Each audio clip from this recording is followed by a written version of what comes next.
Account जो हम देख रहे हैं ये सेकंड कंपोनेंट है बैलेंस ऑफ पेमेंट का। कैपिटल अकाउंट में कैपिटल ट्रांसफर्स लिखे जाते हैं। पहले एक बार पढ़ लेते हैं इसको।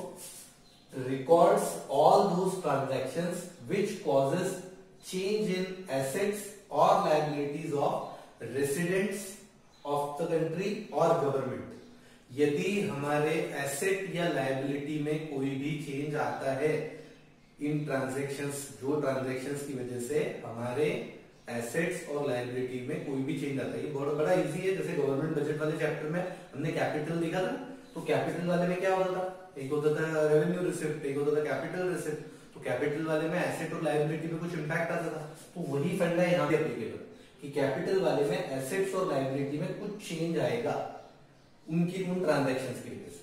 अब ये जो एसेट्स और लायबिलिटीज है ना, ये एसेट्स और लायबिलिटीज फाइनेंशियल है नेचर में, मतलब ये पैसे को लेकर ट्रांजैक्शन हो रहा है, ये पैसे का ट्रांजैक्शन हो रहा है, ठीक है।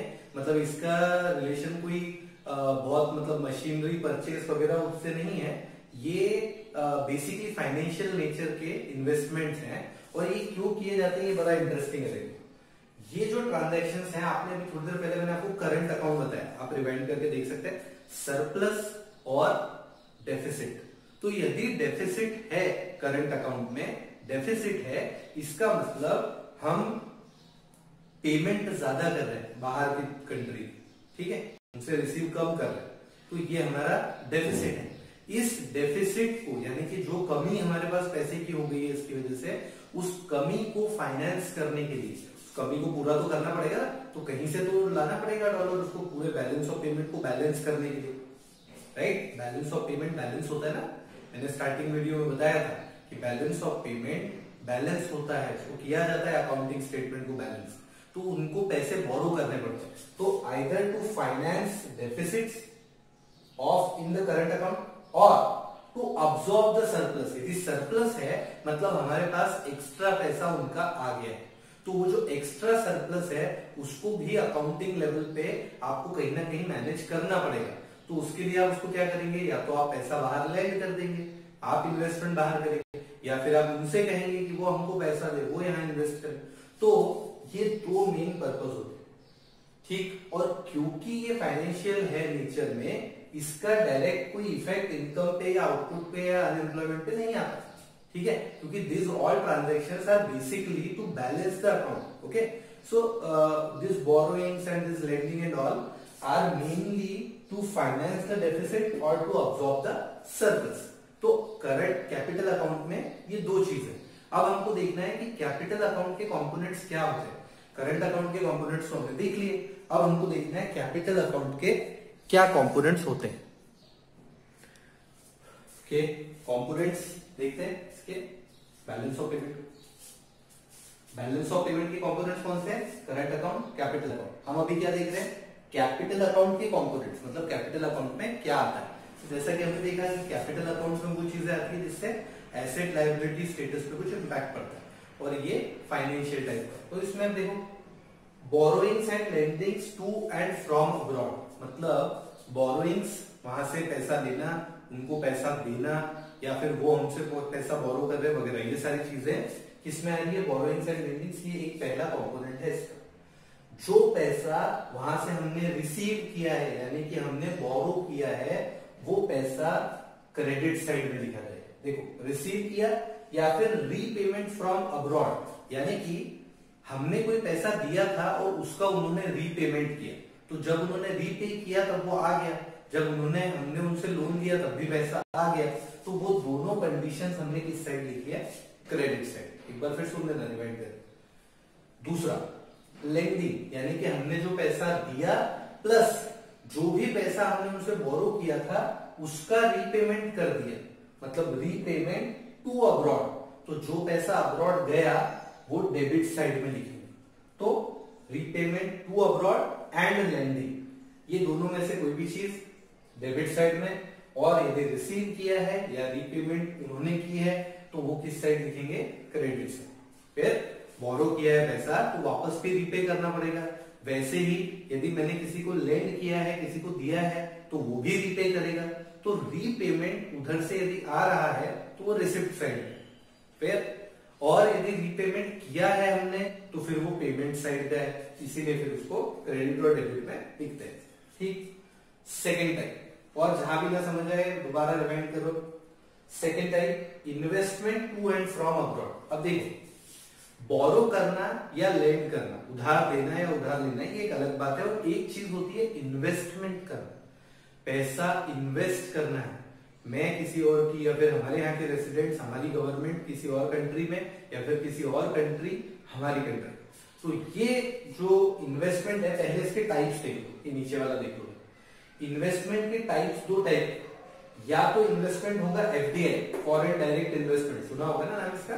फॉरेन डायरेक्ट इन्वेस्टमेंट होता है जब आप किसी कंपनी में डायरेक्टली ओनरशिप का शेयर लेते हैं। मतलब क्या होता है, यदि मेरी कंट्री में, इंडिया में फॉरेन डायरेक्ट इन्वेस्टमेंट बढ़ रहा है, मतलब कोई फॉरेन वाला बंदा यहाँ पे आके अपनी कंपनी खोल रहा है, कंपनी लगा रहा है, और वो खुद ही कंपनी चला भी रहा है, that is foreign direct investment, यानी कि खुद ही आके यहाँ पे काम करे। वो कौन सा है, फॉरेन डायरेक्ट इन्वेस्टमेंट, जिसमें ट्रांसफर ऑफ ओनरशिप होती है।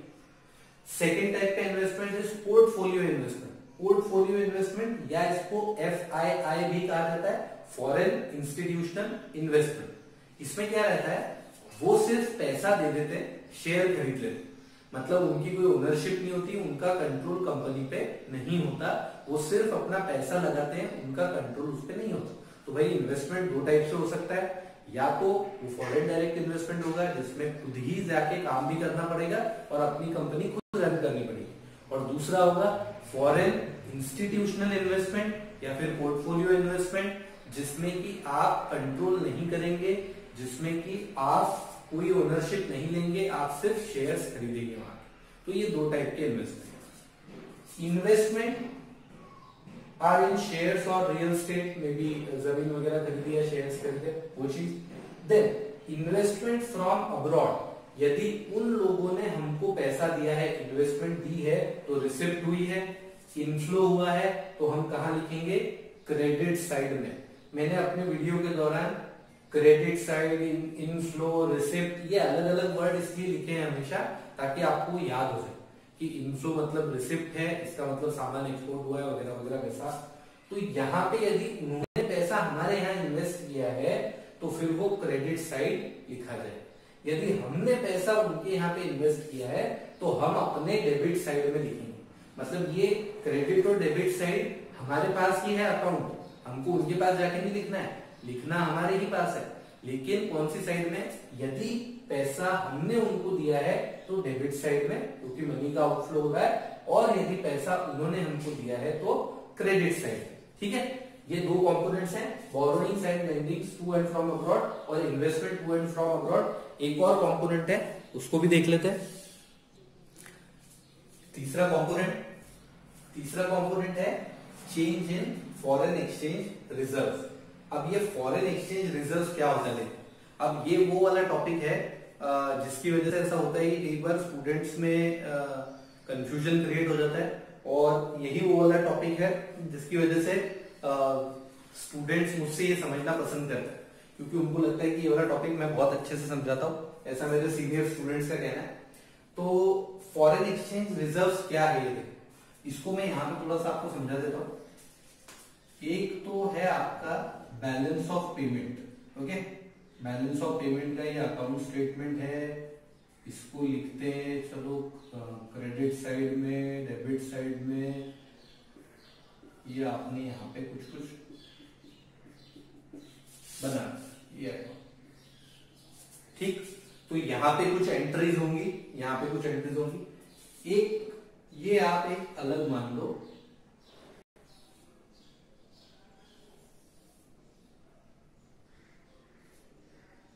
जो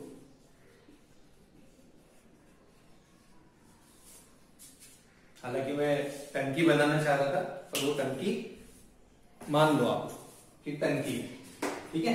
ये रिजर्व्स है और ये बैलेंस ऑफ पेमेंट। अब देखो क्या, जब कभी भी ऐसा होता है कि मुझे इस रिजर्व से, पहले तो ये देखो यहाँ पे क्या लिखा है, वो तो उसको देखते हैं बाद में।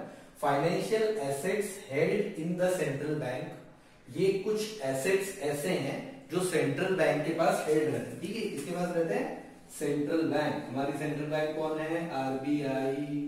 तो आरबीआई के पास ये रिजर्व बने हुए रहते हैं। Withdrawal from reserve is written in the credit side. Withdrawal from the reserve, reserve में से यदि कुछ निकाला गया है तो वो हम क्रेडिट साइड में लिखते हैं। अब आपको ये पता है कि क्रेडिट साइड में तो हम इनफ्लो वाली चीजें लिखते हैं, राइट? तो आपको लगेगा यार विड्रॉ कर रहे हैं तो फिर इनफ्लो में क्यों लिख रहे हैं? विड्रॉ कर रहे हैं तो इनफ्लो में इसलिए लिख रहे हैं, इसके लिए डायग्राम देखो, ये दो अलग अलग चीजें हैं। इसमें रिजर्व में से पैसा विड्रॉ किया,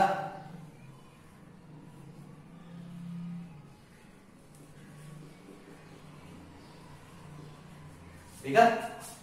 रिजर्व में से विड्रॉ किया तो यहां पे तो इनफ्लो होगा ना, बैलेंस ऑफ पेमेंट में तो इनफ्लो होगा क्योंकि वहां से तो विड्रॉ किया है।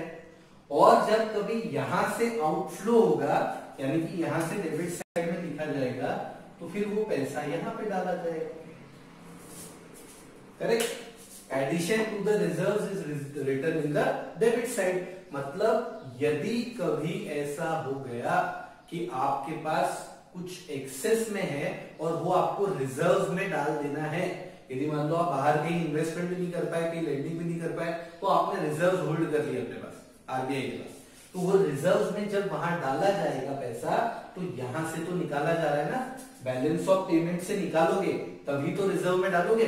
तो ये चीज हमेशा ध्यान रखना कि फिर से आप डिवाइड करके देख सकते हैं, विड्रॉल फ्रॉम रिजर्व, रिजर्व से विड्रॉ किया है, बैलेंस ऑफ पेमेंट से विड्रॉ नहीं किया है, रिजर्व से विड्रॉ किया। तो रिजर्व से विड्रॉ किया मतलब बैलेंस ऑफ पेमेंट में ऐड किया, और बैलेंस ऑफ पेमेंट में जो चीज का इनफ्लो होता है वो क्रेडिट साइड में। और जब कभी रिजर्व में ऐड किया मतलब बैलेंस ऑफ पेमेंट से निकाला है, तो यहां से जब आउटफ्लो होगा तो उसको डेबिट साइड में लिखेंगे। क्लियर? बहुत ही सिंपल सा है, इसको ध्यान रखना। ये रिजर्व और ये बैलेंस ऑफ पेमेंट दो अलग अलग चीजें। तो कई बार किताब में पूरा एक्सप्लेन नहीं किया रहता है, एक लाइन सिंपल सी लिखी होती है और हम उसको देख के कंफ्यूज हो जाते हैं। कंफ्यूज होने की कोई जरूरत नहीं है। वहां से विड्रॉ हुआ है मतलब यहाँ पे एंट्री हुई है। स्पेलिंग गलत हो गई, ध्यान रखना पड़ता है भाई, बच्चे आजकल बड़े तेज हो गए। विड्रॉ, तो विड्रॉ वहां से निकाला है मतलब यहाँ पे एंटर किया है, और यहां से आउटफ्लो हुआ है मतलब वहां पे रिजर्व में एडिशन। तो ये ध्यान रखना कि वो किसकी बात कर रहे हैं, ठीक है? तो ये हमारे तीन कंपोनेंट्स थे, किसके? कैपिटल अकाउंट के कंपोनेंट्स थे। अब देखते हैं इसका असर उस पर क्या होता है। अब जैसा कि करंट अकाउंट में था वैसा ही यहाँ पे भी है कि यदि डेबिट और क्रेडिट साइड दोनों कैपिटल अकाउंट की है तो उनका जो भी नेट वैल्यू आएगा उसको कहा जाएगा बैलेंस ऑन कैपिटल अकाउंट। और इन बैलेंस ऑन कैपिटल अकाउंट की क्या इंपॉर्टेंस है? उसकी इंपॉर्टेंस ये है कि यदि मान लो